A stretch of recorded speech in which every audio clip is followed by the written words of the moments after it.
बानी पीटीआई का 9 मई पर मशरूत माफी मांगने का ऐलान। कहा 9 मई वाकयात की सीसीटीवी सामने लाएं, मुल्जिमान पीटीआई के निकले तो पार्टी से निकालूंगा, माफी भी मांगूंगा, सबूत क्यों छुपा रहे हैं, मुल्जिमान की शिनाख्त करके कैफरे किरदार तक पहुंचाया जाए। बानी पीटीआई की अडियाला जेल में सहाफियों से गुफ्तगू। कहा 9 मई के मुतासरीन हम हैं, इंसाफ दिया जाए। 9 मई से डरता तो जुडिशल कमीशन का मुतालबा ना करता, मेरे अगवा पर मुझसे माफी मांगी जाए। फौज कौमी इदारा है, उसका तहफ्फुज हम सबकी जिम्मेदारी है, मुल्क की खातिर बात करने को तैयार हूँ। लग रहा है कुछ बड़ा होने जा रहा है। शहबाज, नवाज, जरदारी और मोहसिन नकवी के नाम ईसीएल में डालें, हसीना वाजिद की तरह फरार के रास्ते बंद किए जाएं। सहाफी ने पूछा शेख मुजीब के मुजस्समे तोड़े गए, वो अब भी आपके हीरो हैं? जवाब दिया शेख मुजीब पर जो भी बात की वो हमीदुर रहमान कमीशन की फाइंडिंग्स हैं, मेरी नहीं।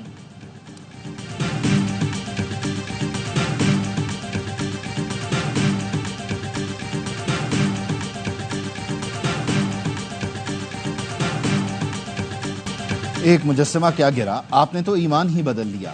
आप शेख मुजीब को हीरो मानते थे।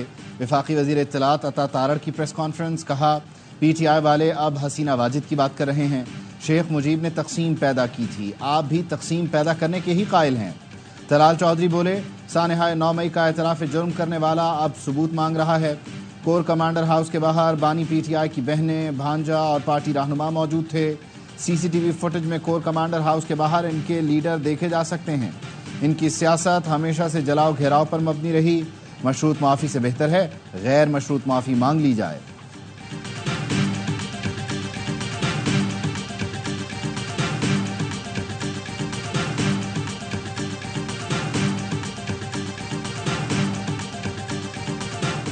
ये वज़ीर-ए-आज़म साहब का विजन है कि हमने बिजली की कीमत कम करनी है हर हाल में। टास्क फोर्स का क्याम अमल में आ चुका, ये सारे इक़दाम किए जा रहे हैं। काफ़ी चीज़ों पर इत्तफाक भी हुआ है, काफ़ी चीज़ों पर मज़ीद इत्तफाक होना है। कल शाम में मज़ीद एक नशिस्त होगी, उम्मीद है कि ये मामला जो है कुछ असलूबी साथ। जमात इस्लामी और हुकूमती कमेटी के मुज़ाकरात में पेशरफ। वज़ीर-ए-आज़म की हिदायत पर टास्क फोर्स कायम कर दी गई। वफाकी वज़ीर अता तारड़ ने वफ्द को यकीन दहानी करा दी। आज मुज़ाकरात का हतमी दौर होगा। मुज़ाकरात के बाद मीडिया से गुफ्तगू में वफाकी वज़ीर अता तारड़ ने कहा जमात इस्लामी के साथ काफ़ी चीज़ों पर इत्तफाक हुआ है। बिजली सस्ती करना और वज़ीर-ए-आज़म का भी एजेंडा है। सारे काम छोड़कर मुज़ाकरात कर रहे हैं तो मतलब हल चाहते हैं। 1300 सीसी तक की गाड़ी इस्तेमाल करनी चाहिए, इसमें गलत क्या है? सरकारी ऑफिसर से गाड़ी लेना भी गलत है। एक सिस्टम के तहत चल रहे हैं। जमात इस्लामी का डी चौक तक जाने का इरादा नहीं। लियाकत बलोच ने कहा हुकूमत ने हमारे मुतालबात से इख्तिलाफ नहीं किया, क़यादत से बात करके हुकूमत को आगाह करेंगे। धरने में कारकुन मौजूद हैं, ऐलान के मुताबिक मार्च होगा।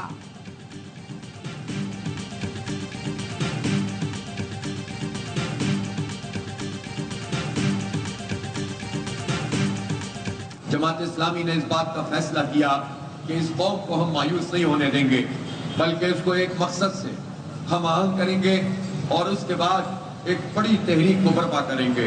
ये धरना पाकिस्तानियों की उम्मीदों का मरकज बन गया है। जमात इस्लामी कौम को मायूस नहीं होने देगी। हाफिज नईमुर रहमान का तहरीक शुरू करने का ऐलान। धरने से खिताब में कहा तहरीक का हर मरहला पुरअमन होगा, पुरअमन रहना ही हमारी कामयाबी होगी। 10 से 15% लोगों को बुनियादी हुकूक हासिल हैं, बाकी सब परेशान हैं। ये पूरा निज़ाम जुल्म का निज़ाम है और हम इसके खिलाफ हैं। ये निज़ाम मजदूर, किसान और ख़वातीन वर्कर्स को हुकूक नहीं देता। ऐसे भी जागीरदार हैं जिन्हें गद्दारी के सिले में ज़मीनें मिली। फॉर्म 47 वालों से जान छुड़ाना होगी। सियासी कैदियों को आज़ाद होना चाहिए। हर जमात को जलसे की इजाज़त होनी चाहिए। नफरत और इंतशार की सियासत से गुरेज करना चाहिए। लियाकत बाग रावलपिंडी में जमात इस्लामी का धरना 14वें रोज में दाखिल। कराची में गवर्नर हाउस पर भी जमात इस्लामी का धरना जारी।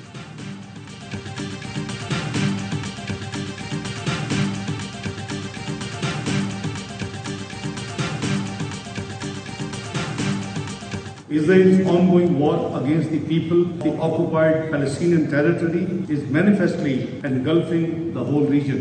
Assassination of Ismail Hania in Tehran, where he was a guest, has surely escalated the tensions. Ismail Haniyeh की शहादत ने कशीदगी को बढ़ाया। पाकिस्तान इस कत्ल की मजम्मत करता है। इसराइल ने हजारों बेगुनाह फलस्तीनी बच्चों और खवातीन को शहीद किया। स्कूलों, अस्पतालों, इमदादी काफलों और पनागाहों को भी निशाना बनाया। इंसानी बुनियादों पर सामान और जान बचाने वाली इमदाद भी रोक दी। वजीर खारजा इसहाक डार का जद्दा में OIC की एग्जीक्यूटिव कमेटी के गैर मामूली इजलास से खिताब। कहा, दुनिया को इस वक्त जंग नहीं, अमन की जरूरत है।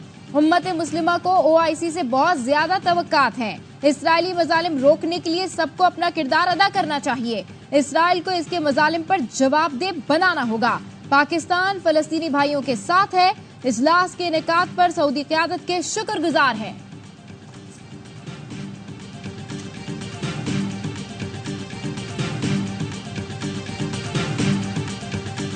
ईरानी सदर ने खबरदार किया कि किसी भी किस्म की जारहियत के सामने खामोश नहीं रहेंगे। फ्रांसीसी हम मनसब से टेलीफोनिक गुफ्तगू में कहा, कौमी सलामती के खिलाफ जारहियत पर खामोश नहीं रहा जाएगा। ईरानी आर्मी चीफ ने भी इसराइल को खबरदार कर दिया। बोले, जल्द इस्माइल हनिया की शहादत का बदला लेंगे।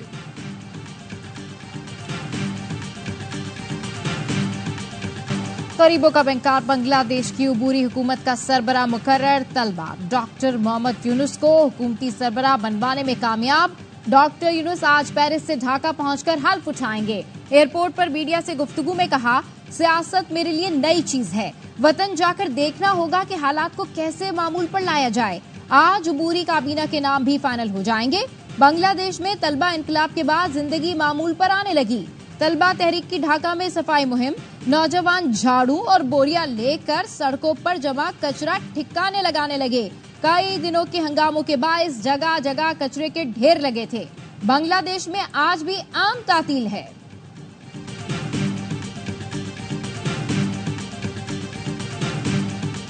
मफरूर हसीना वाजिद अमरीका और बरतानिया से मायूस। साबिक बांग्लादेशी वजीर आजम सियासी पनाह के लिए मुतबादिल रास्ते तलाश करने लगी। भारतीय मीडिया ने बताया, दोनों मुल्कों में सियासी पनाह लेने में नाकामी पर हसीना वाजिद अब मुत्तहिदा अरब इमारात, सऊदी अरब और फिनलैंड जाने पर गौर कर रही हैं। हसीना वाजिद को भारत फरार हुए 48 घंटे गुजर चुके, लेकिन अभी तक हतमी मंजिल का तयन न हो सका। पीर की सुबह बांग्लादेश के वजीर आजम हाउस में क्या हुआ, अमरीकी अखबार ने बता दिया। न्यूयॉर्क टाइम्स के मुताबिक पीर की सुबह बर्री, बहरी, फजाइया और पुलिस के सरबराह वजीर आजम हाउस पहुंचे। हसीना वाजिद ने मुजाहिरीन पर क्रैकडाउन की बात की तो फौज ने इसे नामुमकिन करार दिया। हसीना वाजिद इख्तिदार छोड़ना नहीं चाहती थी। दोपहर 1 बजे के करीब हसीना वाजिद की तकरीर की तैयारी जारी थी, लेकिन लाइव नशरियात के लिए आने वाला ट्रक वजीर आजम हाउस के बजाय आर्मी चीफ के दफ्तर पहुंच गया।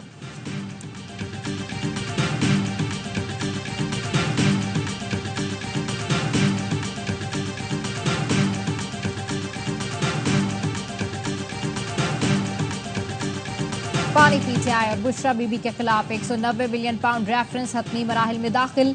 आखिरी गवाह तफ्तीशी officer deputy director NAB Umar Nadeem की शहादत पर जुज़वी जराह मुकम्मल।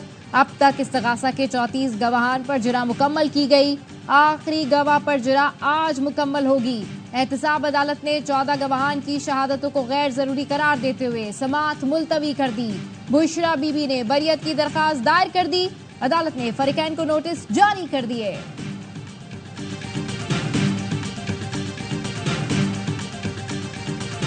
CCTV फुटेज जो है वो सामने लाएं और उसके बाद कोई PTI का शख्स मुलव्वस हुआ तो फिर देखते हैं। CCTV फुटेज जिनके कंट्रोल में होती है, जो उठा के लेके जा सकते हैं, फिर पूछे उनसे। हमें मालूम है वो वर्कर जो थे वो PTI के थे ही नहीं, जो लोग ये कर रहे हैं। मतलब वो यही तो सारा है। बानी PTI ने कहा है, पहले CCTV फुटेज सामने लाएं, उसके बाद मुआफी का देखेंगे। अपोजिशन लीडर उमर अयूब कहते हैं, बानी पहले दिन से ही फुटेज की बात कर रहे हैं। हमें पता है वो लोग हमारे कारकुन नहीं थे।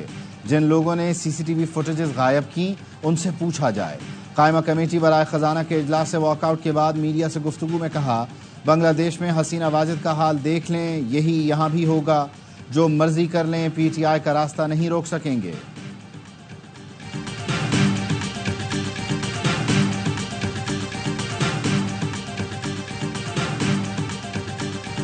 तहरीक इंसाफ ने इलेक्शन एक्ट में तरमीम सुप्रीम कोर्ट में चैलेंज कर दी। कालअदम करार देने की इस्तदाद चेयरमैन PTI बैरिस्टर गौहर ने आईनी दरखास्त दायर की।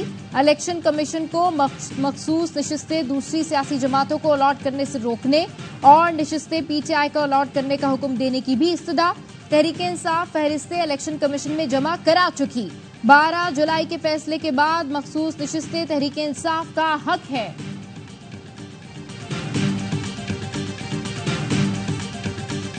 इलेक्शन एक्ट तरमीमी बिल 2024 तौसीक के लिए सदर को इरसाल। सेनेट सेक्रेटेरिएट ने तरमीमी बिल सदर आसिफ अली जरदारी को इरसाल किया। सेनेट और कौमी असम्बली ने गुज़श्ता रोज़ बिल की मंजूरी दी थी। सदर आसिफ अली जरदारी की तौसीक से बिल कानूनी शक्ल इख्तियार कर लेगा।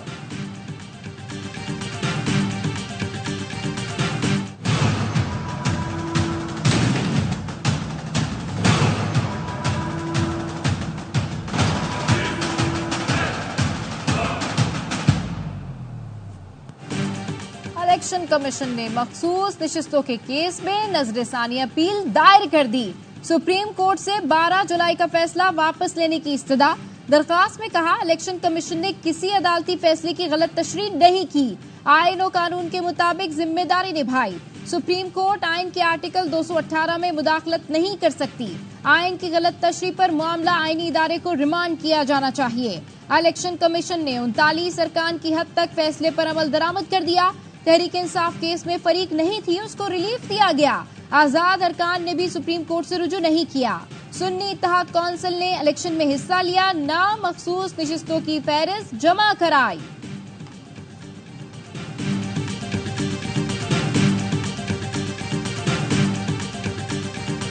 गवर्नर खैबर पख्तूनख्वा फैसल करीम कुंडी की वफाकी वजीर दाखिला मोहसिन नकवी से मुलाकात। वजीर दाखिला की पेशावर और एबटाबाद में क्रिकेट अकेडमीज और दीगर सहूलतों के क़याम की यकीन दहानी। मोहसिन नकवी ने कहा, दूसरे मरहले में DI खान और मलाकंड में क्रिकेट अकेडमीज कायम की जाएंगी। पूरी कौम की नजरें अरशद नदीम पर। पेरिस ओलंपिक्स में पाकिस्तान के लिए मेडल की वाहिद उम्मीद। अरशद नदीम जेवलिन थ्रो के फाइनल में आज एक्शन में होंगे। मुकाबला पाकिस्तानी वक्त के मुताबिक रात 11:25 पर शुरू होगा। दिफाई चैंपियन भारत के नीरज चोपड़ा से कांटे के मुकाबले की तवक्को। क्या अरशद 32 साल बाद पाकिस्तान को मेडल दिला पाएंगे? स्टार जेवलिन थ्रोवर ने कौम से मजीद दुआओं की अपील कर दी। मियां चुन्नू में अरशद नदीम के कोच रशीद अहमद साकी कहते हैं, अरशद मुकम्मल फिट है, फाइनल में 95 मीटर की थ्रो करेंगे। पाकिस्तानी तलबा का एक और शानदार कारनामा। फिलिपाइन में पहले बैनुल-अक़वामी न्यूक्लियर साइंस ओलंपियाड में चांदी और कांसी के तमगे जीत लिए। सुलेमान नुमान और सुभान काशिफ ने सिल्वर मेडल हासिल किया। एहबान अवान और कासिम सलाम ने कांसी का तमगा जीता। हुकूमत ने राशिद लंगड़ियाल को नया चेयरमैन FBR तैनात कर दिया। एस्टेब्लिशमेंट डिवीजन ने तैनाती का नोटिफिकेशन जारी किया। ग्रेड 21 के राशिद लंगड़ियाल इस वक्त सेक्रेटरी पावर डिवीजन तैनात थे। साबिक चेयरमैन FBR मजीद जुबैर कबल अज वक्त रिटायरमेंट की दरख्वास्त दे चुके थे।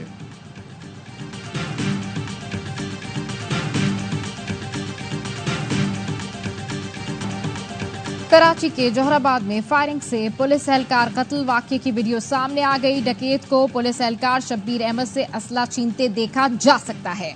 जख्मी शब्बीर अहमद आखिरी दम तक लड़ता रहा। मुलजिम एहलकार की मोटरसाइकिल और असला ले गया, अपनी बाइक छोड़ गया। पुलिस के मुताबिक एहलकार पर 9mm से 10 गोलियां बरसाई गईं। कराची के इलाके डिफेंस में 2 ग्रुपों के दरमियान मुसल्लह तसादुम की तहकीकात में पेशरफ्त। पुलिस ने मजीद शवाहिद और CCTV फुटेज जमा कर ली। नवाबजादा मीर अली बुगटी को शामिल तफ्तीश किए जाने का इम्कान। एक ग्रुप के मुसल्लह अफराद फहद बुगटी की रिहाइश गाह के करीब पहुंचे। नवाबजादा मीर अली बुगटी ग्रुप की सरपरस्ती कर रहा है। फायरिंग में फहद बुगटी समेत 5 अफराद जान से गए थे।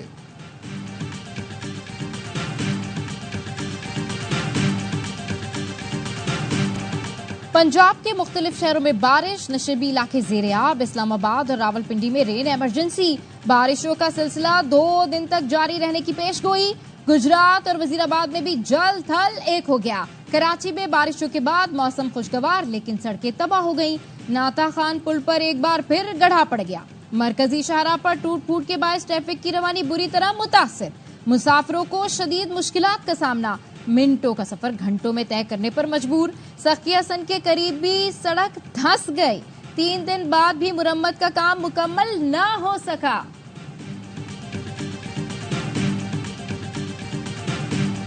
शहर सब्ज परचमों की बहार, हर तरफ मिली जोशो जज्बा उरूज पर। बलूचिस्तान हुकूमत ला रही है ग्रैंड आज़ादी नाइट। 13 अगस्त की शब बुगटी स्टेडियम कोयटा में जश्न का समा होगा।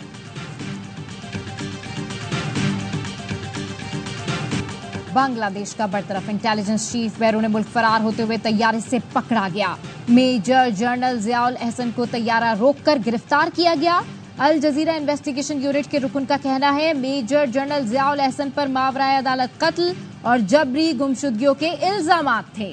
सोशल मीडिया अकाउंट्स की निगरानी और फोन कॉल्स की recording major general Ziaul Ahsan की जिम्मेदारी थी। उन्हें हसीना वाजिद के इंतहाई करीब समझा जाता था। हसीना वाजिद का तख्ता उलटने के बाद साबिक वुज़रा और अफसरान की पकड़ दकड़ भी शुरू हो गई।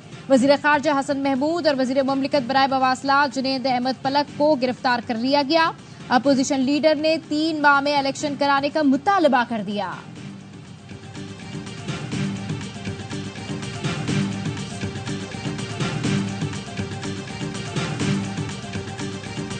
पाकिस्तानी हुकूमत और अवाम बांग्लादेश के अवाम के साथ खड़े हैं। उम्मीद है बांग्लादेश के हालात तेजी से मामूल पर आएंगे। बांग्लादेश की सूरत हाल पर पाकिस्तान ने पहला बाज़ाब्ता बयान जारी कर दिया। वजारत खारजा का कहना है यकीन है बांग्लादेश के अवाम का जज्बा और इत्तेहाद उन्हें हम आहंग मुस्तकबिल की तरफ ले जाएगा।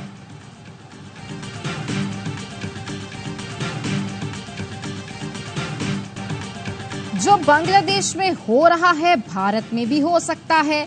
साबिक भारतीय वज़ीर ख़ारजा सलमान खुर्शीद ने मोदी सरकार को खबरदार कर दिया। कहा भारत में बदअमनी सर उठा सकती है। मौजूदा सूरत हाल के बांग्लादेश पर बुरे असरात पड़ेंगे। गजा में इसराइल की दहशतगर्दी और फलस्तीनियों का कत्लेआम जारी। सेहोनी फौज ने मजीद 24 फलस्तीनी शहीद कर दिए, दर्जनों जख्मी। खान यूनुस पनाह गुज़ीन कैंपों पर गोलाबारी जारी। रफा की खैमा बस्ती भी टैंकों और ड्रोन्स के निशाने पर है। शुहदा की मजमूई तादाद 39,677 हो गई। 91,700 के करीब जख्मी हैं।